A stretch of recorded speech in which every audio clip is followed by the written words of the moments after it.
Welcome back to the channel. Now, some people are saying that while the DPP is saying that her tenure was lawful and that removing her as DPP would be a violation and a breach of her rights, people are saying, should the DPP and the former judge be held accountable for the breaches that took place in Vybz Kartel's trial? As the Privy Council pointed out, the trial should have never been allowed to continue with the jury misconduct, but that was allowed to happen under the watch of both the judge and the DPP. And some would say no. The reason, or one of the reasons why there cannot be a retrial in Vybz Kartel's case is because of things that took place in the initial trial itself. For those not in the know, the breaches and the video recordings of court proceedings that the appeal court is talking about is video footage and audio recordings from the trial itself. The jury misconduct that the Privy Council overturned and quashed the murder conviction for took place in the trial itself, the initial trial. So talk to me in the comment section. Tell me what you think. Now on to other stories making headlines today. As a survey was conducted at the university, it is saying that despite what the state has said, or what both parties have said, people say they don't feel safe. Let me continue what I want and they will continue reasoning. Look and listen. This problem has taken 50 years to create, and there is not very much we can do that's going to dismantle it overnight. Since the mid-1980s, levels of homicide have been going down almost everywhere in the world. This is levels of homicide outside conflict zones. There's only about 20 countries of which that is not true. Unfortunately, one of them is Jamaica. So we know that there's some special factors in Jamaica and countries like Jamaica. It's a very small group which is keeping the level of violent crime so high. And what that suggests is that a lot of it certainly is probably due to the fact that we have so many violence producers in our society now, and they tend to influence the decision-making, people who come into contact with them, especially while they're growing up. And that's not a solved problem that the police can solve by themselves. That's a social and cultural problem, and that's going to take some time to dismantle. This problem has taken 50 years to create, and there is not very much we can do that's going to dismantle it overnight. Since the mid-1980s, levels of homicide have been going down almost everywhere in the world. This is levels of homicide outside conflict zones. There's only about 20 countries of which that is not true. Unfortunately, one of them is Jamaica. So we know that there's some special factors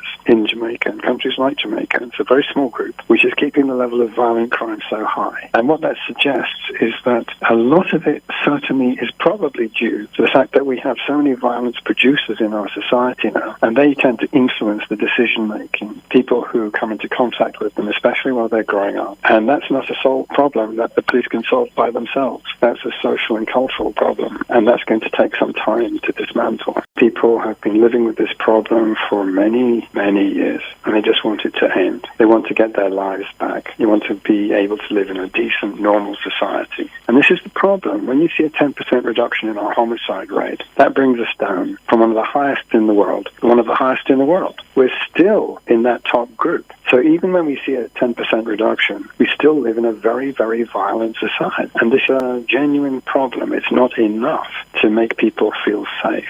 So this I understand. Unless we can get to a very complex statistical analysis, some kind of factor analysis to pull out the effect of the different variables, and the data we've got is not as good as we would want it to be. But until we can do that, then what we're really looking for is some kind of plausible connection between, for example, reforms in policing, investments in new technology, and effects in the level of crime. And like I was saying earlier, when you've got the level of homicide coming down, but the level of shootings going up, then it's pretty clear that there's not a simple explanation for this, because most of those shootings are in fact attempted homicides. Now, this is something where both administrations need to talk to the people and see how they're going to address it. Because whether their community is affiliated with the opposition or the government party, or whether their community is a upscale community with no strong affiliations or affiliations within a party, the people must not feel safe. Them say a survey has been done and crime is somewhat down, despite they might not notice it because they say headlines in the news with crime taking place. But percentage-wise, it's actually down from the previous year. People seem to be focused more on, making a living for themselves, taking care of family. And as we have always known, with more job opportunities for the younger generation who are left school, them now get involved in crime and violence as much as in previous years. But the survey says shootings are still up. Now, for anybody that has visited the Jamaican island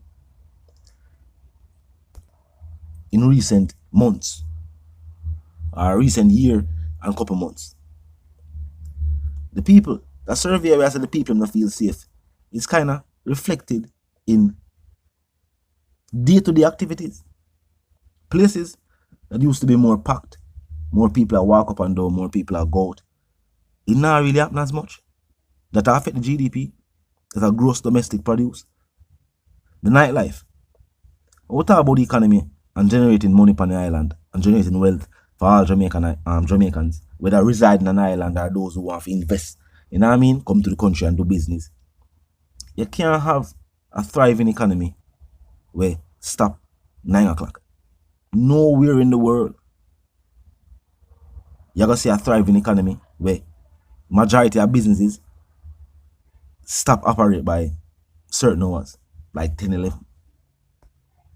And in first world countries where that happen, that are because them have many cities where at 24 hours, a place like New York famously never sleeps. Los Angeles. And these are places that have also become like tourist destinations for Americans themselves. So with Jamaica being a Caribbean country whose part of the economy is geared towards tourism, how come there's no nightlife?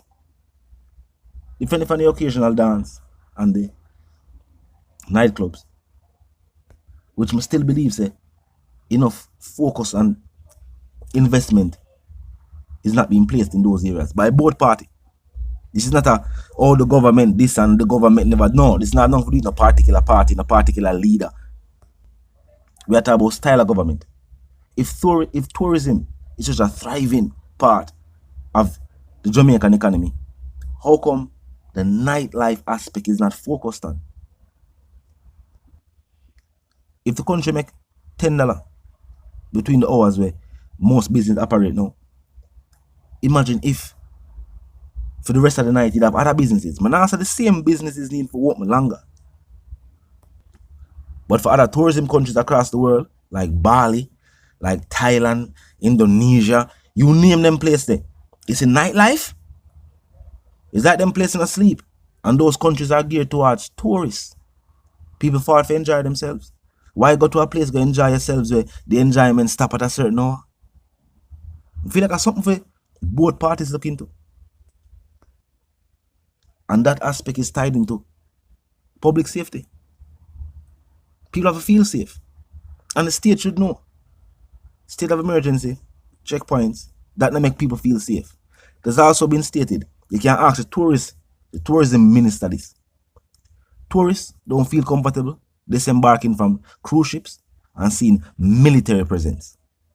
Me now travel go the country, go vacation, where as soon as I come off of the plane, the cruise ship or whatever, bring me to this place, me I see military presence. It look like something else happen from what me I visit this country about. We have visit the country for enjoyment, you know come visit that. So that not create public safety. Or the feeling of public safety. We in the state about community policing. They need to bring back the days where you have certain key officers within certain communities. So the people them know. Them pass through and socialize with the people, them talk to the big people, them talk to the youth, them. You have only youth that join the force, you know?